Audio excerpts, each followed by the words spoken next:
Shalom, selamat pagi Bapak Ibu yang terkasih dalam Tuhan. Di saat ini kembali kita dipertemukan, sekalipun kita melalui media online, melalui live streaming ibadah, tapi tidak mengurangi niat dan sukacita kita untuk bertemu dan beribadah kepada Tuhan. Mari pada pagi hari ini, sebelum kita memulai ibadah kita, mari kita menenangkan hati dan pikiran kita dengan kita mengambil waktu teduh. Waktu teduh dimulai.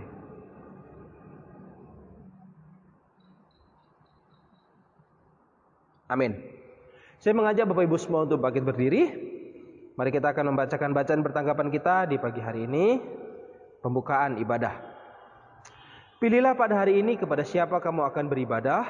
Aku dan seisi rumahku kami akan beribadah kepada Tuhan. Anak-anak cucu akan beribadah kepadanya dan akan menceritakan tentang Tuhan kepada angkatan yang akan datang. Janganlah kita menjauhkan diri dari pertemuan-pertemuan ibadah kita seperti dibiasakan oleh beberapa orang. Tetapi marilah kita saling menasihati dan semakin giat melakukannya dalam hari Tuhan yang dekat. Pertolongan kita adalah di dalam nama Tuhan yang menjadikan langit dan bumi. Kasih karunia menyertai kita dan damai sejahtera dari Allah Bapa kita dan dari Tuhan Yesus Kristus menyertai kita sekalian. Amin. Masih dengan kondisi berdiri, saya mengajak Bapak Ibu semua kita untuk memuji Tuhan, kita untuk mengagungkan Dia. Mari kita pujikan bila kulihat bintang gemerlapan.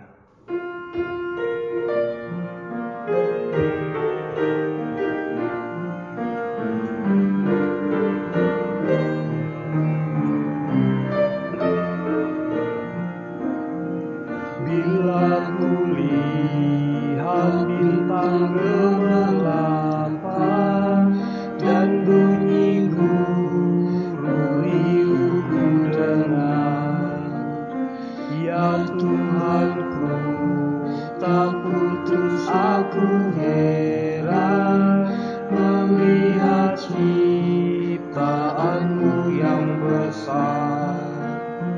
Maka jiwaku pun memujimu, sungguh besar Kau Allahku.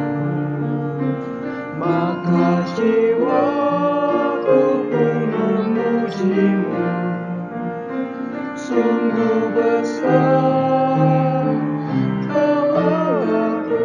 Bait yang kedua.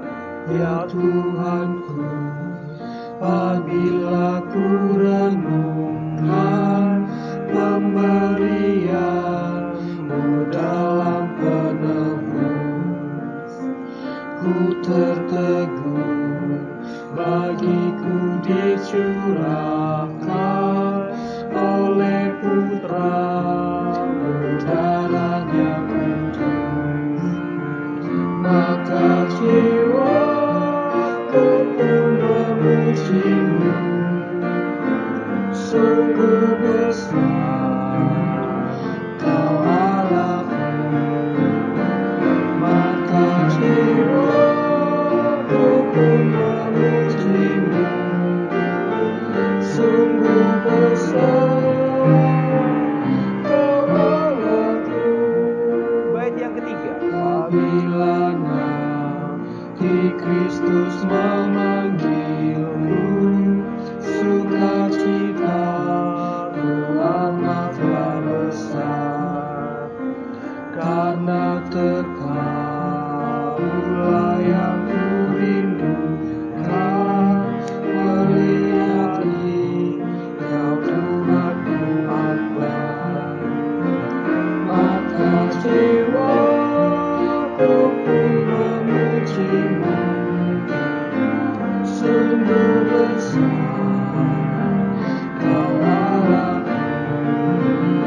Maka jiwaku pun memujimu, sungguh besar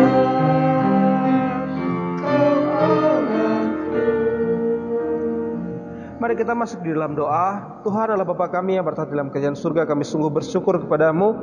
Kesempatan yang indah di hari ini Engkau masih mengumpulkan kami anak-anak-Mu untuk boleh beribadah. Sekalipun kami di rumah kami masing-masing, kami berkumpul melalui media online yang ada, tapi kami yakin dan percaya bahwa Tuhan ada turut bersama-sama dengan kami dalam ibadah ini. Tuhan berkati kami, lindungi kami, jaga dan sertai kami ya Tuhan dalam ibadah kami di saat ini, dari awal hingga selesainya nanti kami serahkan semua ke dalam tangan kuasa Tuhan. Demi nama Yesus Kristus Allah kami hidup, kami sudah berdoa. Amin. Bapak Ibu dipersilakan untuk duduk kembali. Kita akan kembali memuji Tuhan, memujikan pujian, menyatakan bahwa Bapa, ku persembahkan tubuhku sebagai persembahan yang kudus, yang hidup dan yang berkenan kepada Allah. Mari kita pujikan pujian, ku persembahkan hidup.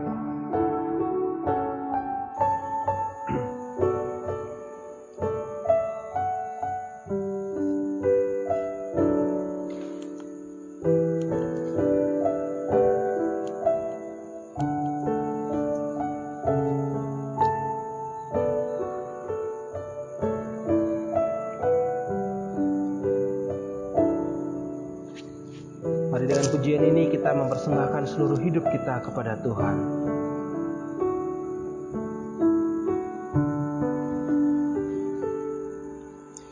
Ini aku, semua milikku, ku serahkan padamu Tuhan. Penyesalan dan kebanggaan, suka dan duka, semua ku serahkan. Yang lalu, yang akan datang, hasrat dan harapan yang terbayang, masa depan dan rencanaku, semua ku serahkan dalam tanganmu. Ku persembahkan hidupku, Ku persembahkan hidupku kepadamu Tuhan. Untuk kemuliaan-Mu ku berikan hidup ini sebagai persembahan yang berkenan padamu. mari dengan sungguh-sungguh kita nyanyikan ini aku. Ini aku, semua milikku, ku serahkan padamu Tuhan. Penyesalan dan kebanggaan, suka dan duka, semua ku serahkan. Yang lalu, yang akan datang, hasrat dan harapan yang terbayang, masa depan dan rencanaku, semua ku serahkan dalam tanganmu. Ku persembahkan hidupku kepadamu Tuhan. Untuk kemuliaan-Mu ku berikan hidup ini sebagai persembahan yang berkenan padamu. Ku persembahkan hidupku kepadamu Tuhan. Untuk kemuliaan-Mu ku berikan hidup ini sebagai persembahan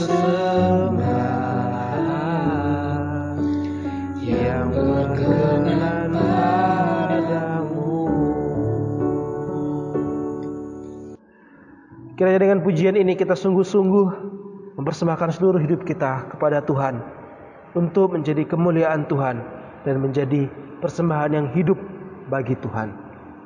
Kembali saya mengajak Bapak Ibu semua untuk bangkit berdiri.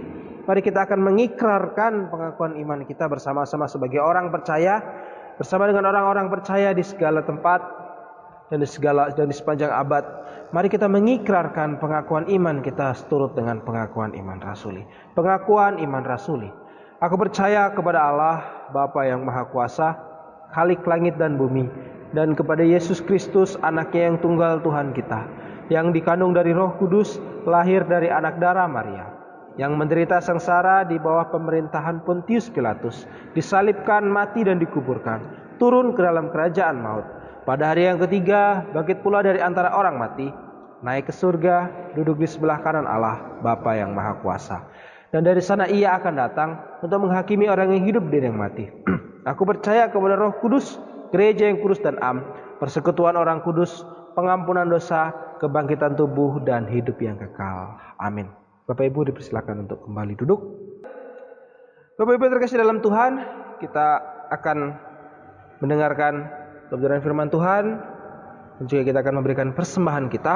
Persembahan di minggu ini bisa dikirimkan melalui rekening gereja atau bisa diberikan kepada hamba Tuhan atau majelis. Mari kita akan mendengarkan firman Tuhan. Mari kita pujikan dengan pujian Limpahlah Pialamu.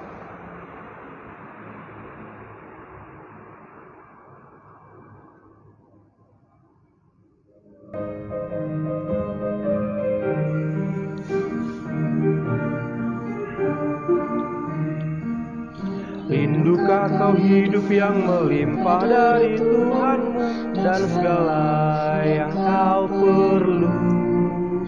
Percayalah pada Bapa dan sesuai janjinya kan genap atas dirimu.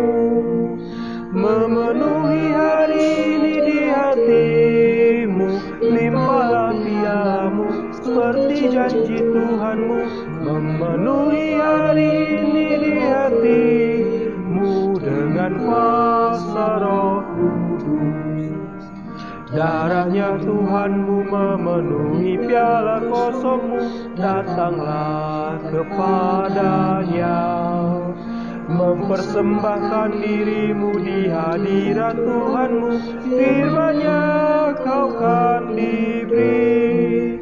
Memenuhi hari ini di hatimu, limpahlah pialamu seperti janji Tuhanmu.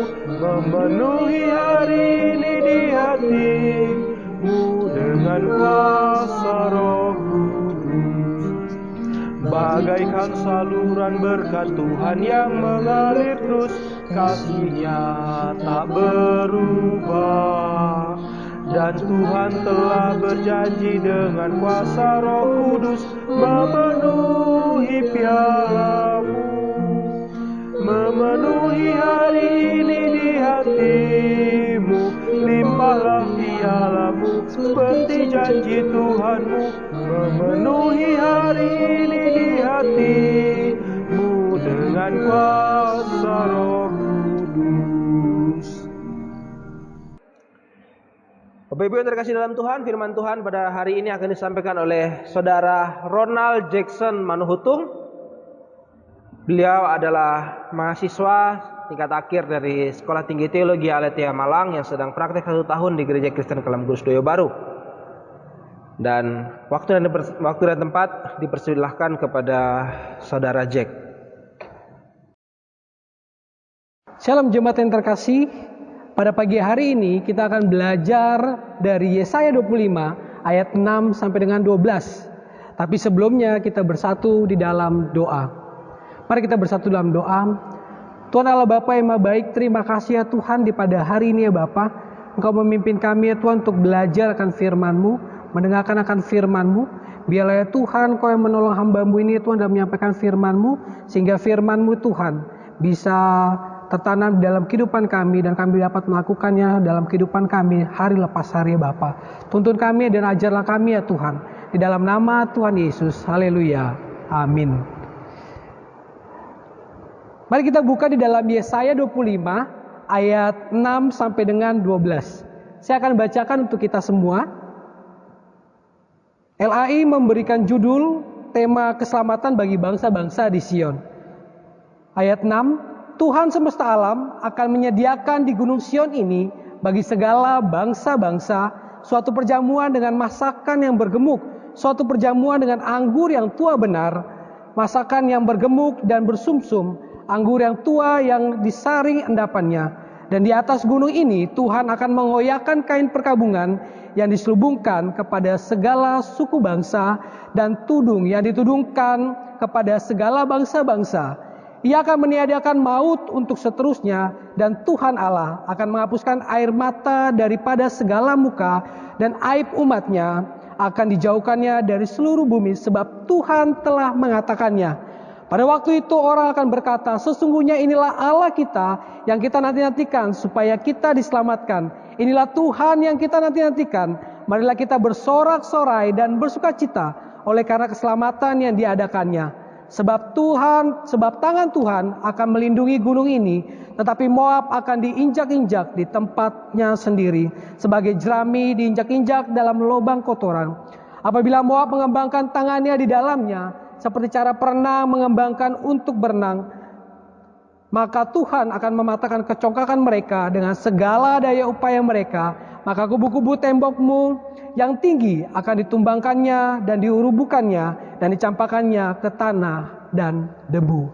Demikianlah firman Tuhan. Berbahagialah setiap kita yang membaca dan merenungkan, terlebih kita melakukan akan setiap firman Tuhan yang telah kita bacakan. Dalam kitab Yesaya ini, jemaat dapat melihat bagaimana umat Tuhan pada masa itu tidak mempercayai Tuhan. Mereka berlaku buruk, mereka memberontak, mereka meninggalkan Tuhan, terlebih mereka menghina Tuhan. Tuhan tidak pernah tinggal diam untuk berkarya bagi umatnya, sehingga Tuhan bertindak tegas terhadap umatnya dengan menghukum mereka karena mereka telah melawan Allah dan menjadi musuh Allah. Dalam tindakan umatnya yang tidak mempercayai Tuhan, membuat Tuhan menjadi murka terhadap mereka, sehingga Tuhan menggunakan bangsa asing untuk menghukum umatnya. Dalam sikap tegas yang Tuhan lakukan melalui hukumannya, Tuhan telah merancangkan yang baik terhadap umatnya. Tuhan merindukan umatnya untuk berharap kepadanya dan menyelamatkan mereka dari dosa-dosa mereka yang telah mereka lakukan. Dari Yesaya 25 ayat 6 sampai dengan 12, perikop ini sedang berbicara dalam konteks akhir zaman. Dan jemaat akan melihat keselamatan yang Tuhan berikan bagi umatnya melalui dua janjinya pada saat itu. Janji yang pertama adalah Tuhan berjanji akan memberikan sukacita. Tuhan berjanji akan memberikan sukacita. Jemaat dapat melihat dari ayat 6 sampai dengan 8. Ketika jemaat membaca perikop ini, maka akan timbul pertanyaan, mengapa Tuhan memberikan janji sukacita kepada umatnya? Sukacita apakah yang Tuhan janjikan terhadap umatnya pada masa itu? Menarik bila jemaat lihat di dalam kitab Yesaya, bagaimana umatnya pada saat itu melakukan dosa. Mereka memberontak, tidak percaya, tidak setia, dan menghina Tuhan.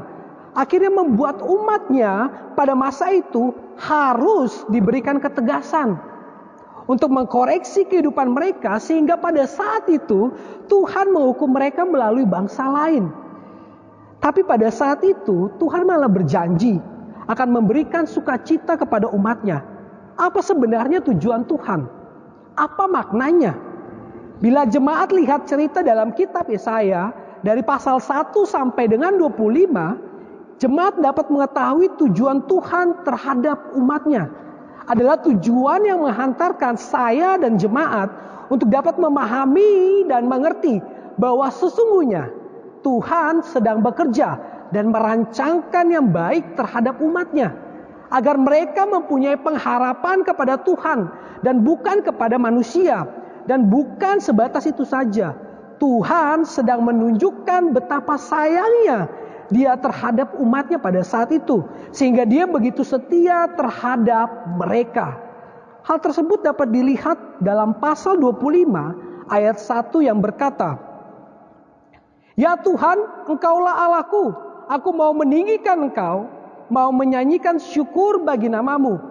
Sebab dengan segala kesetiaan yang teguh, Engkau telah melaksanakan rancangan-Mu yang ajaib, yang telah ada sejak dahulu."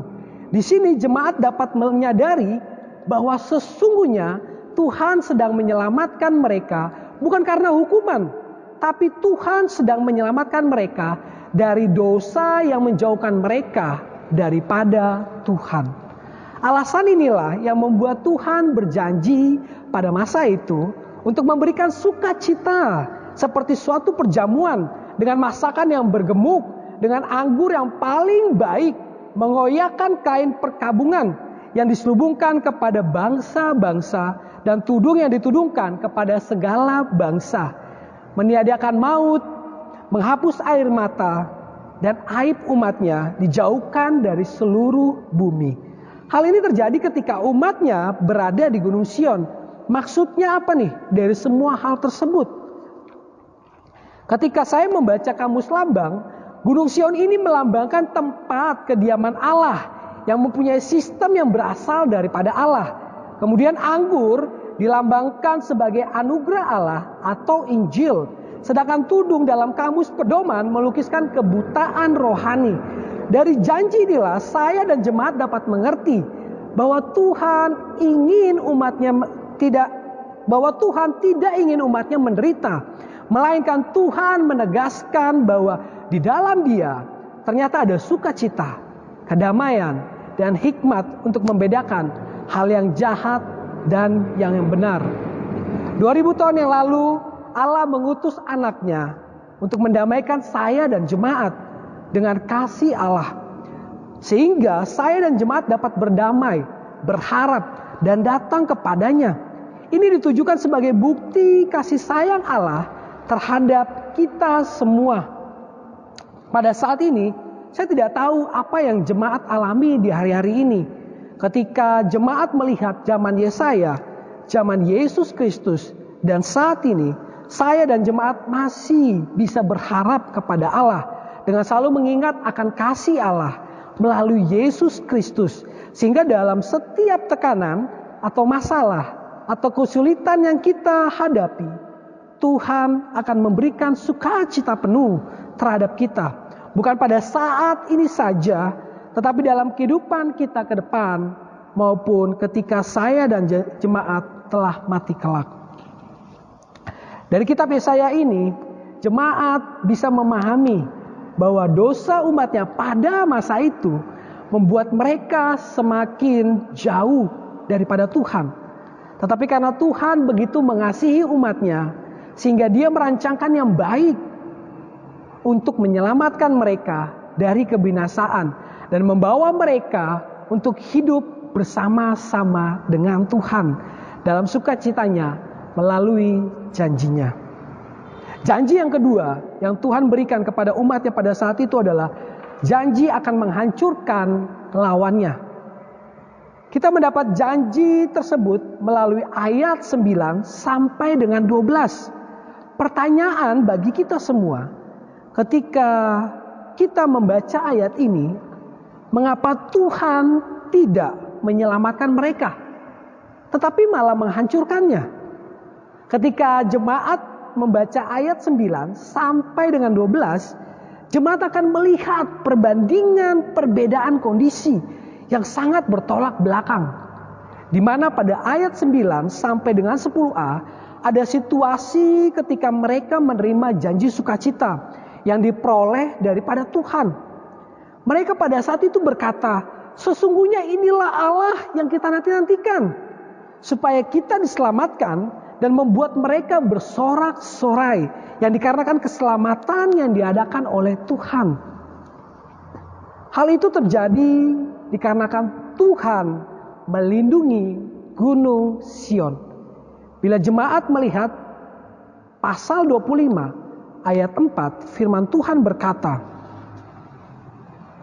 "Sebab engkau menjadi tempat pengungsian bagi orang lemah, tempat pengungsian bagi orang miskin.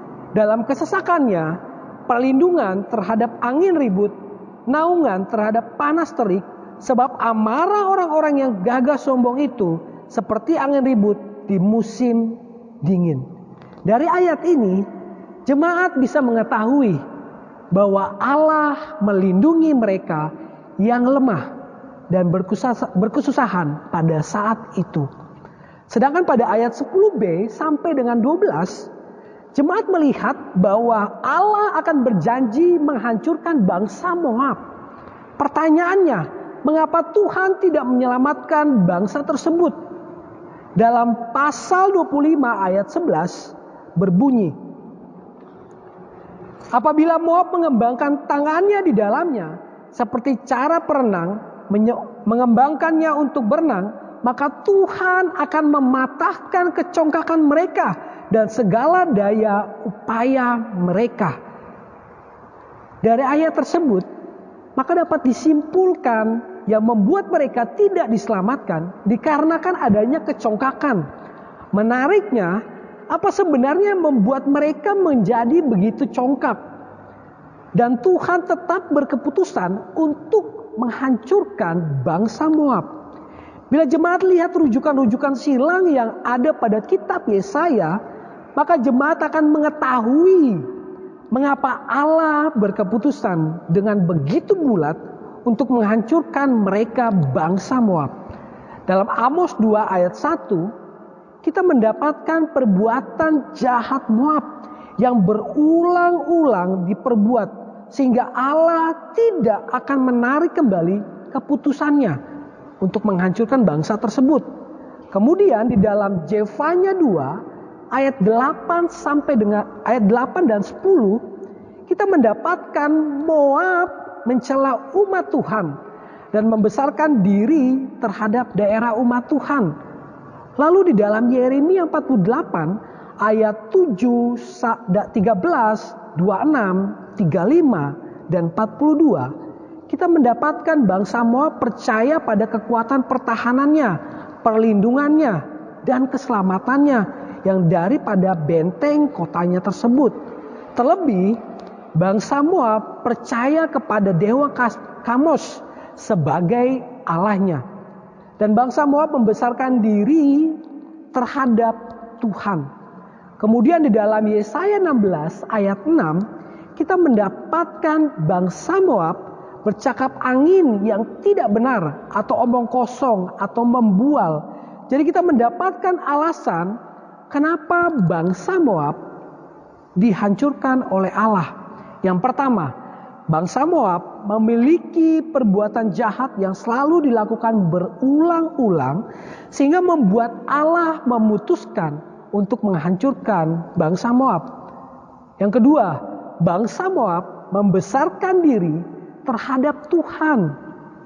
Yang ketiga, bangsa Moab percaya kepada dewa Kamos daripada Tuhan yang menjadi Allahnya. Yang keempat, bangsa Moab percaya kepada benteng kotanya yang tidak dapat hancur. Dan yang kelima, bangsa Moab mencela umat Tuhan dan membesarkan diri terhadap daerah umat Tuhan.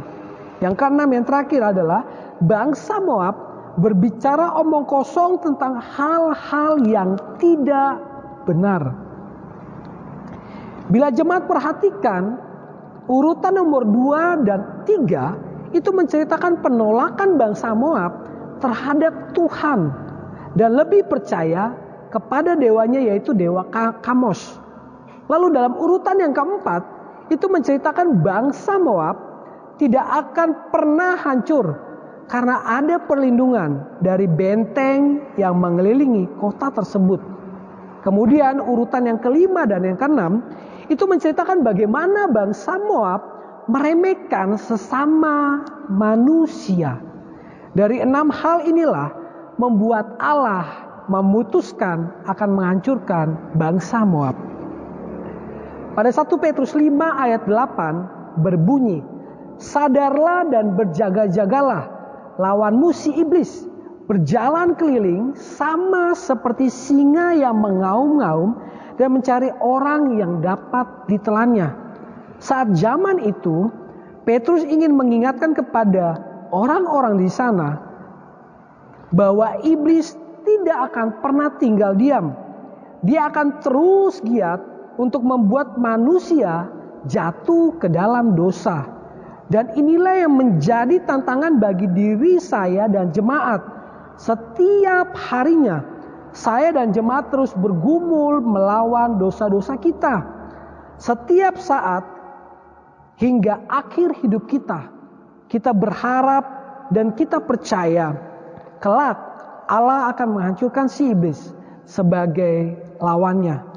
Dari kitab Yesaya 25 ayat 10 sampai dengan 12, saya dan jemaat belajar untuk percaya dan melawan setiap pergumulan dosa-dosa kita yang tersembunyi, sehingga saya dan jemaat terus berserah dan percaya pada pimpinan Tuhan. Dari firman Tuhan yang telah kita baca, biarlah saya dan jemaat menjadi umat Tuhan dan tinggal selalu dan percaya kepada Tuhan, sehingga hidup kita mengalami sukacita dan segala hal yang menghalangi kita dipatahkan dan dihancurkan. Ingatlah akan janji Tuhan. Tuhan akan memberikan sukacita dan menghancurkan setiap lawan kita, yaitu iblis atau dosa-dosa kita hari ini dan yang akan datang.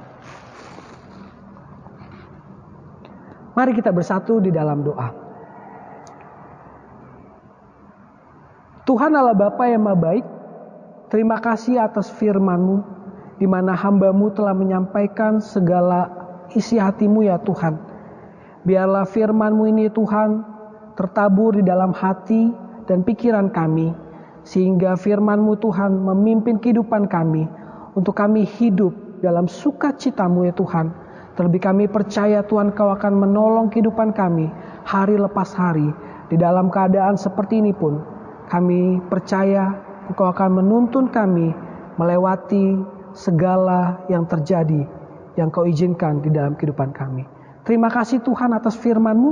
Terima kasih di dalam nama Tuhan Yesus. Haleluya. Amin.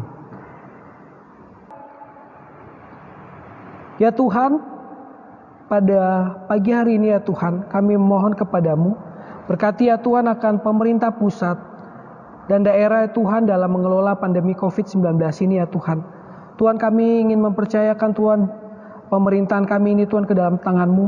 Kiranya Engkau yang memberikan hikmat dan kebijaksanaan kepada mereka ya Tuhan, sehingga dalam penanganan COVID-19 ini ya Tuhan dapat terselesaikan dengan baik. Dan biarlah ya Tuhan segala kebutuhan-kebutuhan setiap masyarakat Tuhan akan COVID-19 yang mereka derita. Biarlah Tuhan Kau yang menolong, Engkau yang memberikan Tuhan yang terbaik kepada masyarakat ini, sehingga masyarakat Tuhan dapat menikmati Tuhan akan damai yang daripada-Mu dengan pimpinan tuntunan-Mu Tuhan melalui pemerintahan yang Kau telah percayakan dalam melakukan tugas dan tanggung jawabnya Bapa. Kami juga mohon kepadamu ya Tuhan, kiranya juga Tuhan Kau memberkati setiap tenaga medis dan para medis Tuhan. Biarlah Tuhan Kau yang menolong mereka ya Tuhan, memimpin mereka Tuhan dalam melakukan tugas dan tanggung jawabnya Tuhan, dalam menangani setiap para pasien COVID-19. Tuhan pimpin, Tuhan berikan kekuatan, kesehatan Tuhan kepada mereka, sehingga Tuhan setiap para pasien yang COVID-19 Tuhan yang terkena akan COVID-19 ini Tuhan, mereka dapat pulih dan sembuh ya Tuhan, dengan pertolongan yang daripada-Mu melalui orang-orang yang telah percayakan Tuhan. Kami juga mohon kepadamu ya Tuhan, kiranya juga Tuhan memberkati Tuhan setiap anak-anak dan jemaat kami ya Tuhan yang Kau percayakan di tempat ini. Biarlah Engkau memberkati Tuhan setiap anak-anak-Mu ya Tuhan dalam studi mereka. Tuhan yang memimpin, Tuhan yang menuntun Tuhan dalam proses studi mereka, sehingga mereka Tuhan setiap kebutuhan dalam pengetahuan mereka Tuhan, mereka dapat terpenuhi dengan pimpinan tuntunan yang daripada-Mu saja. Kami juga mohon kepadamu ya Tuhan, kiranya juga Tuhan memberkati setiap jemaat-Mu ya Tuhan dalam setiap pekerjaan maupun usaha yang mereka lakukan. Tuhan yang menolong, Tuhan yang memimpin Tuhan, sehingga mereka Tuhan bisa melakukan tugas dan tanggung jawab mereka Tuhan, sehingga apapun yang mereka lakukan Tuhan bisa mereka lakukan dengan baik, dengan tidak kurang suatu apapun. Kami juga mohon kepadamu ya Tuhan, kiranya juga Tuhan memberkati akan Pendeta Yusuf Citra, anak Agus Kreota, Pendeta Purwandi, Ibu Harti, Rahel Tuhan, Pak Isapno, Pak Daniel Dwi Irianto, Ibu Murni Simanjuntak, Pak Chandra, Ibu Dona. Tuhan yang memberkati setiap jemaat-jemaat-Mu ini ya Tuhan yang mengalami sakit ya Bapa. Biarlah Tuhan pemulihan dan kesembuhan dengan waktu dan cara-Mu saja. Tuhan berkati setiap makanan dan minuman Tuhan, obat-obatan Tuhan yang mereka konsumsi. Sehingga itu bisa menjadi tenaga Tuhan, kekuatan bagi mereka. Tuhan tolong, Tuhan pimpin Tuhan, biarlah pemulihan dapat terjadi Tuhan terhadap mereka ya Tuhan. Kami juga mohon kepadamu ya Tuhan, kiranya juga Tuhan memberkati dalam penyelesaian pembangunan gereja ini ya Bapa. Tuhan yang menolong Tuhan akan kebutuhan, akan pembangunan gereja ini. Tuhan yang memberkati Tuhan setiap orang-orang yang Kau telah percayakan Tuhan untuk berikan berkat-Mu Tuhan untuk pembangunan gereja ini, sehingga pembangunan gereja ini Tuhan dapat terselesaikan Tuhan dengan waktu dan kehendak-Mu saja ya Tuhan. Inilah doa dan permohonan kami ya Tuhan. Biarlah doa yang kurang sempurna ini Tuhan menjadi sempurna dengan doa yang telah Kau ajarkan kepada kami. Bapa kami dalam surga, dikuduskanlah nama-Mu, datanglah kerajaan-Mu, jadilah kehendak-Mu di bumi seperti dalam surga. Berikanlah kami pada hari ini makanan kami yang secukupnya, dan ampunilah akan kami akan kesalahan kami, seperti kami juga mengampuni orang yang bersalah kepada kami. Dan janganlah membawa kami ke dalam pencobaan, tetapi lepaskanlah kami daripada yang jahat, karena Engkau yang punya kerajaan dan kuasa dan kemuliaan sampai selama-lamanya. Amin. Jemaat Tuhan, saya sudah makin berdiri. Doksologi.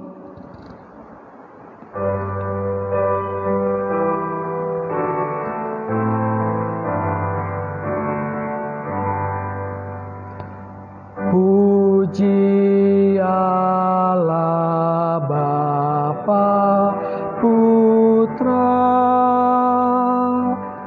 puji Allah Roh Kudus, ketiganya yang esa. Selamat sumber berkat. Amin.